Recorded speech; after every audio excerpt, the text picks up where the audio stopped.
अपना कारोबार शुरू करने के लिए 10 इक़दामात। कारोबार शुरू करने में मंसूबा बंदी, अहम माली फ़ैसले करना और क़ानूनी सरगर्मियों के एक सीरीज़ को मुकम्मल करना शामिल है। हर कदम में जानने के लिए हम आपकी मदद करते हैं। तो शुरू करते हैं। नंबर 1, मार्केट रिसर्च करो। मार्केट रिसर्च आपको बताएगी कि क्या आपके ख्याल को कामयाब कारोबार में तब्दील करने का मौका है। ये मुमकिन ग्राहकों और कारोबारों के बारे में मालूमात इकट्ठा करने का एक तरीका है जो आपके इलाके में पहले से काम कर रहे हैं। अपने कारोबार के लिए मुसाबिकती फ़ायदा तलाश करने के लिए इस मालूमात का इस्तेमाल करें। नंबर 2, अपना कारोबारी मंसूबा लिख के। आपका कारोबारी मंसूबा आपके कारोबार की बुनियाद है। ये एक रोड मैप है कि आप अपने नए कारोबार को कैसे ढांचे, चलाए और बढ़ाए। आप उसे लोगों को ये बावर कराने के लिए इस्तेमाल करेंगे कि आपके साथ काम करना या आपकी कंपनी में सरमायाकारी करना एक ज़बरदस्त इंतखाब है।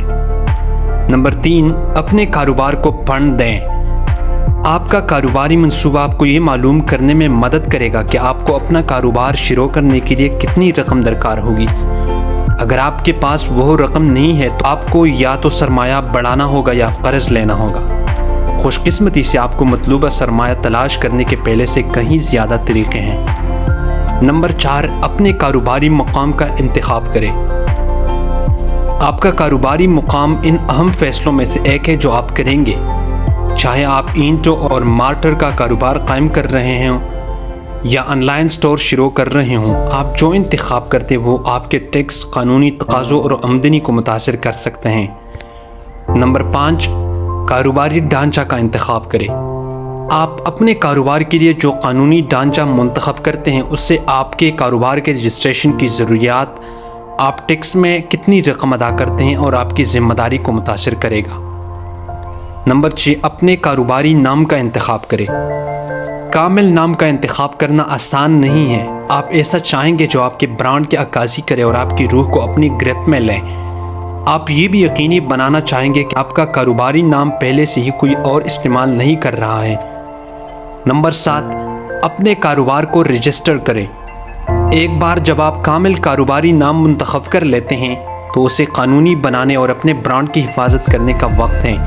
अगर आप अपने नाम से मुख्तलिफ नाम से कारोबार कर रहे हैं तो आपको वफाकी हुकूमत और शायद आपकी रियासती हुकूमत के साथ भी रजिस्टर करवाने की ज़रूरत होगी। नंबर 8, वफाकी और रियासती ID टैक्स हासिल करें। आप अपना कारोबार शुरू करने और बढ़ाने के लिए अहम इक़दामात के लिए अपना अजर का शनाख्ती नंबर इस्तेमाल करेंगे, जैसे बैंक अकाउंट खोलना और टैक्स अदा करना। ये आपके कारोबार के लिए सोशल सिक्योरिटी नंबर की तरह है, लेकिन सभी नई रियासतों को आपसे टैक्स की शनाख्त भी हासिल करने की ज़रूरत होती है। नंबर 9, लाइसेंस और इजाज़तनामे के लिए दरख्वास्त दें। कानूनी तौर पर तामील करते हुए अपने कारोबार को आसानी से चलाते रहें। आपको अपने कारोबार के लिए दरकार लाइसेंस और इजाज़तनामे सनत, रियासत, मुकाम और दीगर अवामिल के लिहाज से मुख्तलिफ होंगे। नंबर 10, कारोबारी बैंक अकाउंट खोलें। एक छोटा कारोबारी चेकिंग अकाउंट आपको कानूनी टैक्स और रोज़मर्रा के मसाइल से निपटने में मदद कर सकता है। अच्छी खबर यह है कि अगर आपके पास सही रजिस्ट्रेशन और कागज़ी कार्रवाई तैयार है तो उसे तरतीब देना आसान है। तो ये थे कुछ अहम इक़दामात। उसके बाद आप अपना कारोबारी सफ़र को जारी रखें और मेहनत और लगन से काम करें। इंशाअल्लाह आपको यकीनी तौर पर एक अच्छा मुकाम मिलेगा।